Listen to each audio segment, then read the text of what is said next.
This video is designed to help you start an ISP business. At the end of the video, you'll find a valuable gift. It's an ISP business plan that you can download, and will lay down for you, step by step, everything you need to know to start a successful ISP business of your own. If you are new to this channel, make sure to hit the subscribe button for more videos like this. The wide use of the internet goes on its rapid expansion, especially in web products and services. As the number of home and business users increases, the number of internet service providers will rise as well. ISPs are divided into three categories. Local: most ISPs are local, serving one municipality, county, or small geographic area. According to Service Providers Book, 80% of the ISPs surveyed in a study were local. Regional: regional ISPs are larger than local ISPs, and serve more than one locality, but they are not national. Their customer can reach 10,000 or more. National: national ISPs have multiple points of presence across the country, allowing unlimited internet connectivity for customers. Some smaller ISPs expand their service range by contracting to use the large I.S.P.'s point of presence.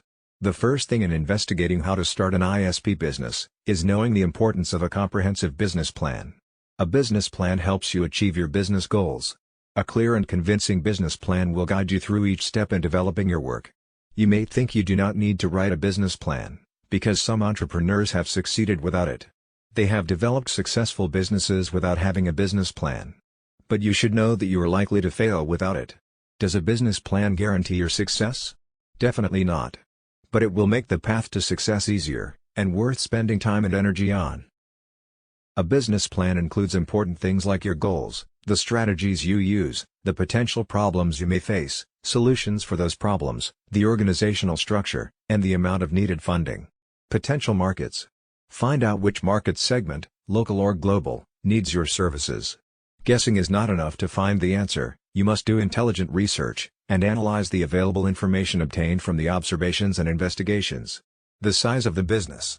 It is important to determine the size of your market, and the number of your customers. You cannot consider your primary target market as the entire population of the earth. Determine your basic needs. What do you need to get started? You need to make a list of them, such as telecommunication systems, and the equipment that employees need to perform their duties in the workplace. You should also consider the required time to prepare and run essentials. Define your business.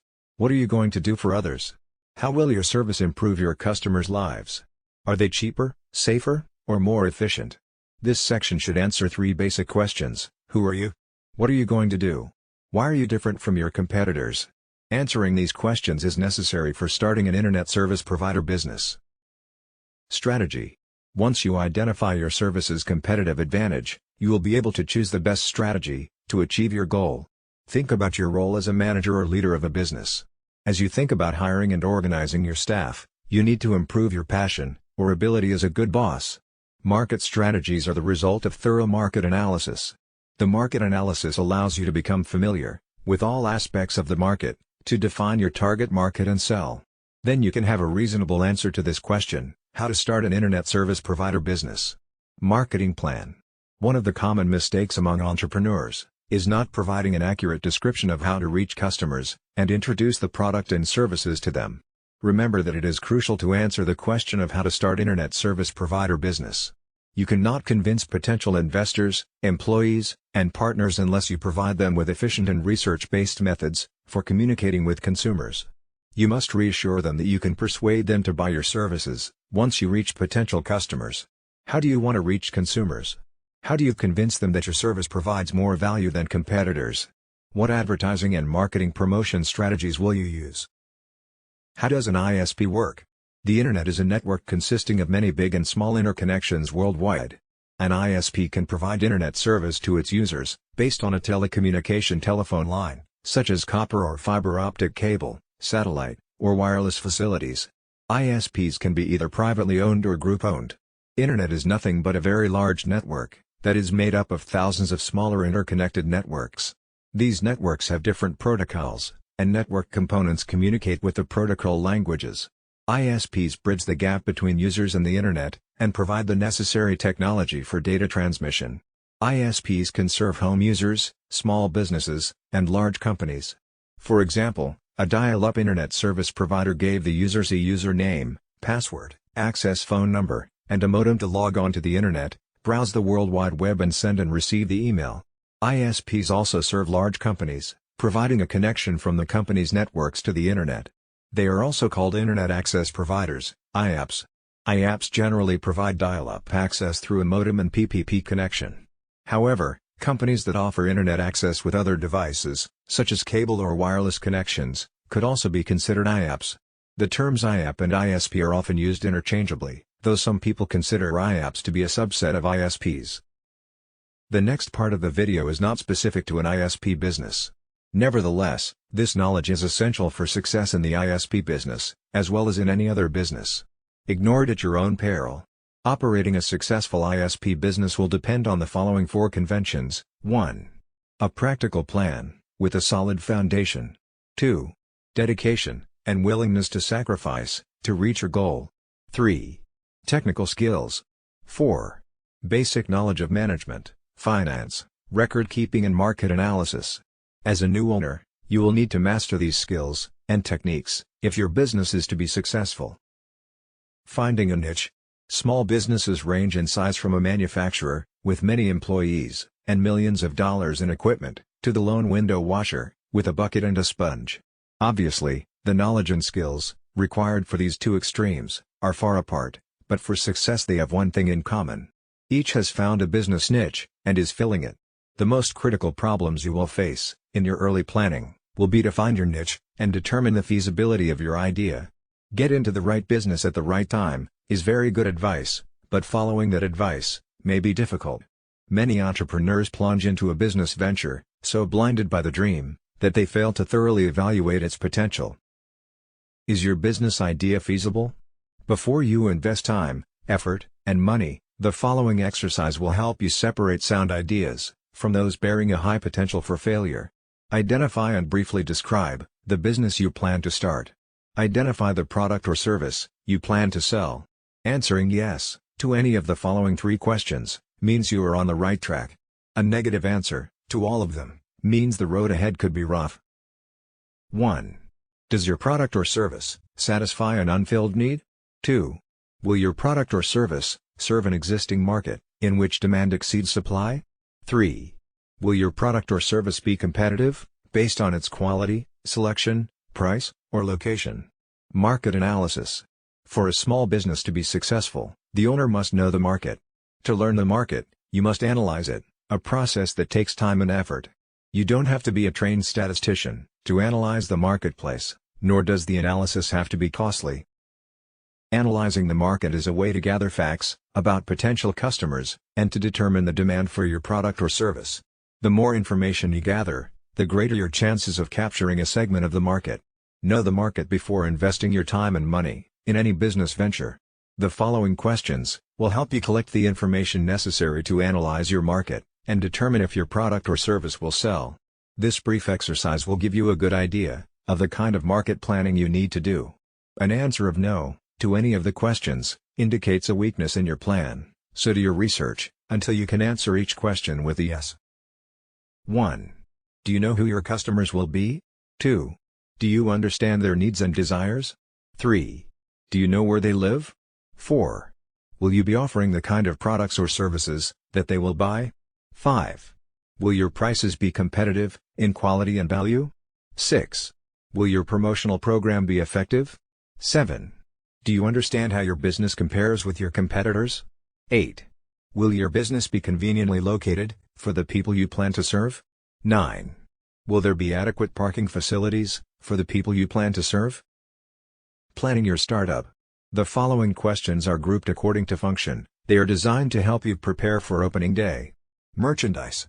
Have you decided what items you will sell or produce, or what services you will provide?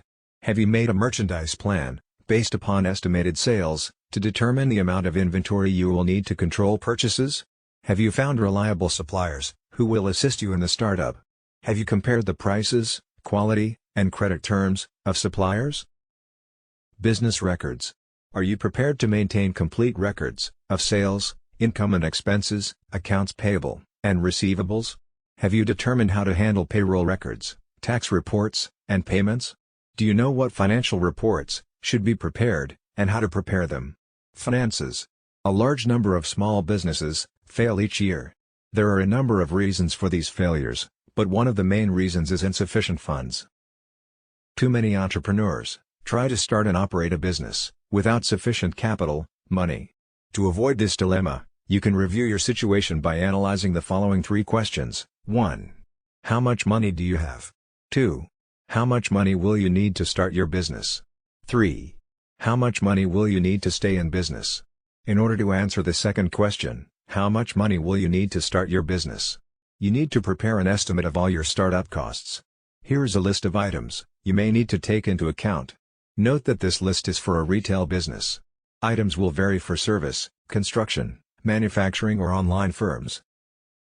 Decorating and remodeling, fixtures and equipment, installing fixtures and equipment, services and supplies, beginning inventory cost, legal, professional fees, licenses and permits, telephone utility deposits, insurance, signs, advertising for opening, unanticipated expenses. Now, the answer to the third question, how much money will you need to stay in business? Must be divided into 2 parts, immediate costs, and future costs. From the moment the door to your new business opens, a certain amount of income may come in. However, this income should not be projected in your operating expenses. You will need enough money available to cover costs for at least the first 3 months of operation. The following list will help you project your operating expenses on a monthly basis. Typical expenses for 1 month may include your living costs, employee wages, rent, advertising, supplies, utilities, insurance, taxes, maintenance, delivery, transportation, miscellaneous. Now sum up the total estimated monthly expenses and multiply it by 3. This is the amount of cash you will need to cover operating expenses for 3 months. Deposit this amount in a savings account before opening your business. Use it only for those purposes listed in the above list, because this money will ensure that you will be able to continue in business during the crucial early stages. By adding the total startup costs to the total expenses for 3 months, you can learn what the estimated costs will be to start and operate your business for 3 months. By subtracting the totals of the lists from the cash available, you can determine the amount of additional financing you may need, if any. Now you will need to estimate your operating expenses for the first year after startup. The first step in determining your annual expenses is to estimate your sales volume, month by month. Next, determine the cost of sales. You may want to use a spreadsheet to do this. After startup, the primary source of revenue in your business will be from sales, but your sales will vary from month to month because of seasonal patterns and other factors. It is important to determine if your monthly sales will produce enough income to pay each month's bills. An estimated cash flow projection will show if the monthly cash balance is going to be subject to such factors as the following: failure to recognize seasonal trends, excessive cash taken from the business for living expenses, too rapid expansion, and slow collection of accounts if credit is extended to customers. Conclusion: if you have carefully answered all the questions in this video, you have seriously thought about your goal. However, there may be some things you may feel you need to know more about. Owning and running an ISP business is a continuous learning process. Research your idea, and do as much as you can, yourself, but don't hesitate to seek help from people who can tell you what you need to know. As we conclude this video, it's time you get your free ISP business plan gift. Go to the description below this video to get it now. It is completely free, no strings attached. Thanks for watching. If you enjoyed this video, please like and hit the subscribe button for more videos like this.